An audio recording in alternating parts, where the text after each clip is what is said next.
सध्या सुप्रिया सुळे जरांगेंची भेट घेण्यासाठी आलेले आहेत। आपण पाहतोय सध्याची ही थेट दृश्य आहेत आझाद मैदानावर। सध्या खासदार सुप्रिया सुळे मनोज जरांगेंची भेट घेण्यासाठी आलेले आहेत।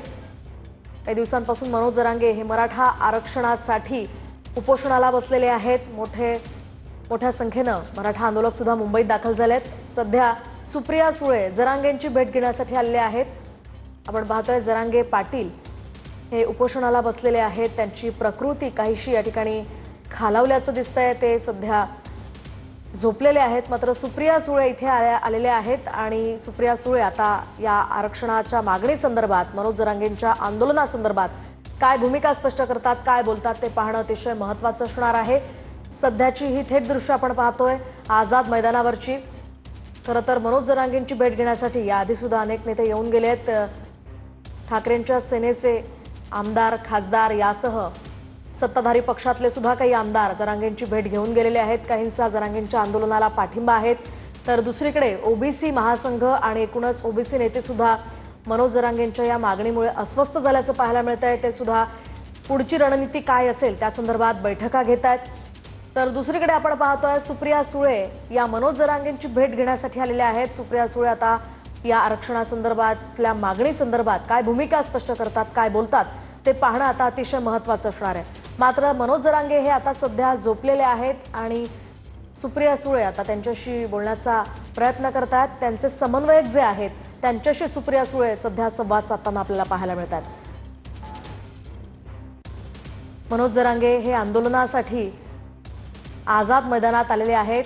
फक्त मनोज जरांगेच नाहीत तर मोठ्या संख्येने मराठा समाज बांधव मुंबईमध्ये आलेले आहेत। आपण पाहिलं आता जागोजागी खरं तर मराठा आंदोलक सध्या मुंबईमध्ये पाहायला मिळत आहेत। दुसरीकडे त्यांच्या मागण्यांसंदर्भात सरकारची सुद्धा हालचाली सुरू आहेत। सरकार सुद्धा आता आरक्षणासंदर्भात काय निर्णय घेतं ते पाहणं महत्त्वाचं असणार आहे। दुसरीकडे आता विरोधक खरं तर मनोज जरांगेंच्या भेटीसाठी येत आहेत। सध्या खासदार सुप्रिया सुळे मनोज जरांगेंची भेट घेण्यासाठी आलेले आहेत। मात्र त्यांच्या समन्वयकांशी सुप्रिया सुळे यांना संवाद साधावा लागतोय, कारण मनोज जरांगे हे सध्या झोपलेले पाहायला मिळतात। दुसरीकडे काही वेळापूर्वी खासदार नागेश पाटील आष्टीकर जे ठाकरेंच्या सेनेचे खासदार आहेत ते सुद्धा येऊन गेलेले आहेत। त्यांच्याशी सुद्धा जरांगेंनी काहीसा संवाद साधलेला नाहीये। मात्र आता सुप्रिया सुळेंशी बोलण्यासाठी जरांगे उठतात का, त्यांच्याशी संवाद साधतात का ते पाहणं महत्त्वाचं असणार आहे। दरम्यान आपण पाहतोय मोठ्या संख्येनं मराठा समाज बांधव हे आरक्षणाची मागणी करण्यासाठी मुंबईत आलेले आहेत। 3 दिवसांपासून जरांगेंचं मुंबईमध्ये आंदोलन सुरू आहे, त्यामुळे सरकारवर दबाव वाढत चाललेला आहे। दुसरीकडे आपण पाहतोय ओबीसी महासंघ सुद्धा या संदर्भात आंदोलन करण्याच्या तयारीत आहे। नागपुरात ओबीसी महासंघाचं आंदोलन सुरू आहे। दुसरीकडे छगन भुजबळ यांनी सुद्धा ओबीसींच्या पदाधिकाऱ्यांना आणि नेत्यांना मुंबईमध्ये बोलावून घेतलेलं आहे। त्यांची सुद्धा बैठक आयोजित करण्यात आलेली आहे। त्यामुळे ओबीसी महासंघाची आणि ओबीसी नेत्यांची भूमिका या सगळ्या पार्श्वभूमीवर काय असेल हेही पाहणं तितकंच महत्त्वाचं असणार आहे। दुसरीकडे सरकार आंदोलनासंदर्भात काय निर्णय घेतं तेही पाहणं तितकंच महत्त्वाचं असणार आहे। गेल्या 3 दिवसांपासून आरक्षणासंदर्भात राजकीय वातावरण चांगलंच तापलेलं आहे। राजकीय घडामोडी घडताना पाहायला मिळत आहेत। एकीकडे स्थानिक स्वराज्य संस्थांच्या निवडणुका तोंडावर आहेत, त्या पार्श्वभूमीवर मनोज जरांगे ही आरक्षणावर ठाम आहेत। आरक्षण घेतल्याशिवाय इथून हलणारही नाही, इंचभर सुद्धा हलणार नाही अशी भूमिका जरांगे पाटलांनी घेतलेली आहे। दुसरीकडे सरकार सुद्धा त्यांच्या मागण्या पूर्ण करण्यासाठी खरं तर प्रयत्न करते, मात्र या संपूर्ण मागण्या पूर्ण होऊ शकत नाहीत असं कुठेतरी सरकारकडून बोललं जात आहे। त्यामुळे जरांगेंच्या मागण्या मान्य होतात का, त्यांच्या आरक्षणासंदर्भात काय नेमका निर्णय होतो ते पाहणं अतिशय महत्त्वाचं असणार आहे। अधिक जी माहिती जाणून घेऊयात आमचे प्रतिनिधी प्रदीप कापसे यांच्याकडून। प्रदीप, काय सांगाल? सध्या खासदार सुप्रिया सुळे मनोज जरांगेंच्या भेटीसाठी आल्यात। मोहिनी, सध्या आपण पाहतोय की राष्ट्रवादी काँग्रेस शरदचंद्र पवार पक्षाच्या खासदार सुप्रियाताई सुळे जे आहेत त्या मनोज जरांगे यांचं आझाद मैदानावरती जे उपोषण सुरू आहे त्यांना भेट देण्यासाठी आलेले आहेत।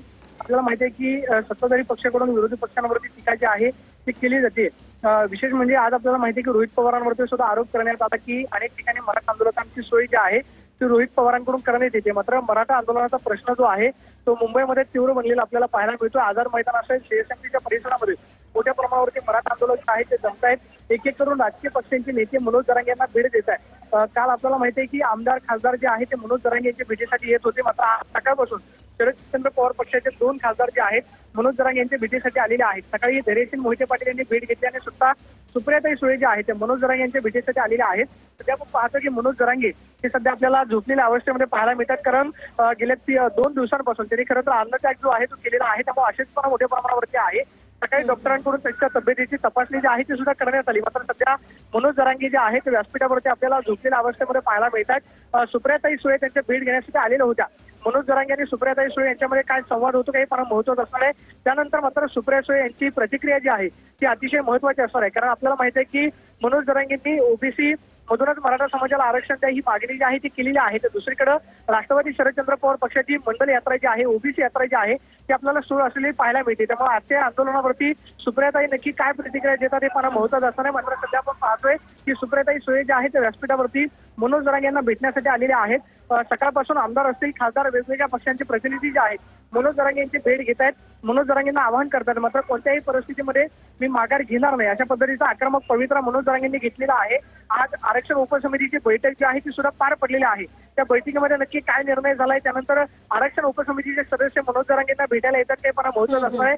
मात्र सध्या तरी राष्ट्रवादी काँग्रेस शरदचंद्र पवार पक्षाच्या खासदार सुप्रियाताई सुळे मनोज जरांगेंना भेटण्यासाठी आझाद मैदानामध्ये दाखल झाले। अगदी नक्कीच प्रदीप, या संदर्भातले अपडेट्स तुमच्याकडनं वेळोवेळी घेत राहणार आहोत। तुर्तास आपण पाहतो या ठिकाणी सुप्रिया सुळे मनोज जरांगेंची भेट घेण्यासाठी आलेले आहेत, मात्र मनोज जरांगे हे आता सध्या झोपलेले आहेत, त्यामुळे त्यांच्या समन्वयकांशी सुप्रिया सुळे या संवाद साधतायत। दुसरीकडे मराठा आंदोलकांची राहण्याची आणि जेवणाची व्यवस्था कशी आहे त्याचा सुद्धा आढावा घेताना सुप्रिया सुळे सध्या पाहायला मिळतात।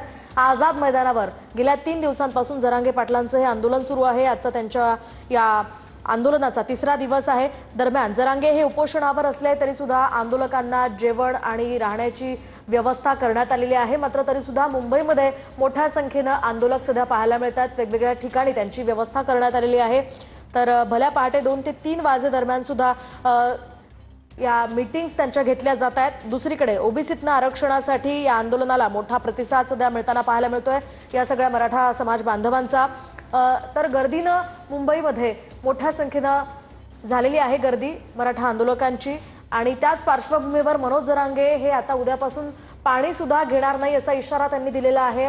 आपण कडकडीत उपोषण करणार असल्याचा इशारा मनोज जरांगेंनी दिलेला आहे। त्यांची प्रकृती सध्या काहीशी या ठिकाणी खालावलेली दिसते, त्यामुळे सध्या मनोज जरांगे हे झोपून आहेत, फार जास्त काही बोलत नाहीये। याआधी खासदार नागेश पाटील आष्टीकर हे सुद्धा त्यांना भेटण्यासाठी येऊन गेलेले आहेत आणि आता सध्या सुप्रिया सुळे त्यांना भेटण्यासाठी आलेले आहेत। मात्र त्यांच्या समन्वयकांशी त्यांना संवाद साधावा लागतोय, कारण मनोज जरांगे हे आता बोलू शकत नाहीयेत, ते झोपलेले आहेत। आणि या सगळ्या पार्श्वभूमीवर काल खरं तर शिंदे समितीचे निवृत्त न्यायमूर्ती शिंदे हे जरांगेंना भेटण्यासाठी आलेले होते, मात्र सरकारसोबतची पहिली चर्चेची फेरी सुद्धा काल निष्फळ ठरलेली आहे। त्यामुळे काल राधाकृष्ण विखे पाटील जे उपसमितीचे सध्याचे अध्यक्ष आहेत त्यांना शिंदे यांनी या संदर्भातली माहिती दिली। त्यामुळे आता यावर तोडगा कधी निघणार आणि नेमका काय तोडगा निघणार ते पाहणं अतिशय महत्त्वाचं असणार आहे। मराठा आरक्षणाच्या पार्श्वभूमीवर सध्या आपण पाहतोय वेगवान घडामोडी घडतायत आणि सुप्रिया सुळे सध्या जरांगेंच्या भेटीसाठी आलेले आहेत। आपण पुन्हा एकदा जाऊयात आमचे प्रतिनिधी प्रदीप कापसे यांच्याकडे। प्रदीप, काय सांगाल? खरं तर सुप्रिया सुळे इथे आलेले आहेत, मात्र जरांगे झोपलेले आहेत, त्यामुळे समन्वयकांशी त्यांना संवाद साधावा लागतोय। काय नेमकी माहिती सुप्रिया सुळे घेताना दिसतात, काही माहिती मिळू शकली आहे? सध्या आंदोलनाच्या ठिकाणी मराठा बांधव जे आलेले आहेत त्याची नक्की काय व्यवस्था आहे याचा आढावा जो आहे तो सुप्रियाताई घेत आहेत। मैदानामध्ये गर्दी मोठ्या प्रमाणावरती आहेत आणि गेल्या 2 दिवसांपासून मुंबईमध्ये दुपारच्या सत्रामध्ये पाऊस सुद्धा पडतोय, त्यामुळे आपल्याला माहिती आहे की ज्यावेळेस पाऊस पडतो त्यानंतर आझाद मैदानामधली गर्दी जी आहे ठिकठिकाणी आसरा घ्यायला वेगवेगळ्या ठिकाणी सीएसएमटीचा परिसर असेल, त्याचबरोबर मंत्रालयाचा परिसर असेल, आझाद मैदानाच्या बाजूला असेल, आसरा घेताना आपल्याला पाहायला मिळते। मात्र या ठिकाणी आलेले मराठा आंदोलकांची नक्की व्यवस्था काय आहे त्याचा आढावा घेत आहेत। मात्र दुसरीकडे जर आपण पाहिलं तर स्वतः शरद पवारांनी आरक्षणाबाबत एक भूमिका जी आहे ती मांडावी अशा पद्धतीची सत्ताधाऱ्यांकडून सुद्धा शरद पवारांना विनंती केली जाते। आज आपल्याला माहिती आहे की स्वतः राधाकृष्ण विखे पाटलांनी म्हटलेलं होतं की मनोज जरांगे हे थेट शरद पवारांना विचारतील का की नक्की ओबीसीतून मराठा समाजाला आरक्षण कसं द्यायचं। त्यामुळे शरद पवारांवरती होत असलेली टीका, दुसऱ्या बाजूला राजकीय लोकप्रतिनिधी मनोज जरांगे यांची घेत असलेली भेटी, त्यामुळं नक्की खरं तर या भेटीमध्ये नक्की काय चर्चा होते पण महत्त्वाचं असं मात्र सध्या आपण पाहतो की मनोज जरांगे झोपलेल्या अवस्थेमध्ये असल्यामुळं सुप्रियाताई सुळे यांची मनोज जरांगेंसोबत थेट चर्चा जी आहे ती होऊ शकली नाही. मात्र आपण पाहतोय की अंतरवालीचे जे सरपंच आहेत त्यांच्याशी सुद्धा सुप्रियाताई संवाद साधतायत, समन्वयकांशी संवाद साधतायत आणि संपूर्ण इथल्या व्यवस्थेचा आढावा जो आहे तो घेताना पाहायला मिळतात. आता सुप्रियाताईंची प्रतिक्रिया माध्यमांना नक्की काय असणार हे पाहणं महत्त्वाचं असणार आहे. सुप्रियाताई माध्यमांना प्रतिक्रिया दिली. अगदी प्रदीप, आपण पाहिलं या ठिकाणी मुंबईमध्ये खरं तर मोठ्या संख्येनं आंदोलक आलेले आहेत. मात्र सुप्रिया सुळे इथे भेटण्यासाठी जरांगेंना आलेल्या होत्या, मात्र त्यांना चर्चा न करता आता परतावं लागतंय. या संदर्भातले अपडेट्स तुमच्याकडनं जाणून घेत राहणार आहोत. तुर्तास आपण पाहतोय सुप्रिया सुळे या आता निघालेल्या आहेत. जरांगेंशी त्यांना चर्चा करता आली नाहीये, कारण जरांगे सध्या झोपलेले आहेत. त्यामुळे त्यांच्या समन्वयकांशी चर्चा करून आता सुप्रिया सुळे या निघालेल्या आहेत. याआधी खरं तर नागेश पाटील आष्टीकर हे सुद्धा इथे येऊन गेलेले होते, तेव्हा सुद्धा जरांगे झोपलेले होते. दरम्यान या सगळ्या पार्श्वभूमीवर खरं तर ओबीसी महासंघानं ओबीसींच्या काही नेत्यांनी या सगळ्या नेत्यांना आपली भूमिका स्पष्ट करण्याचं आवाहन केलं होतं.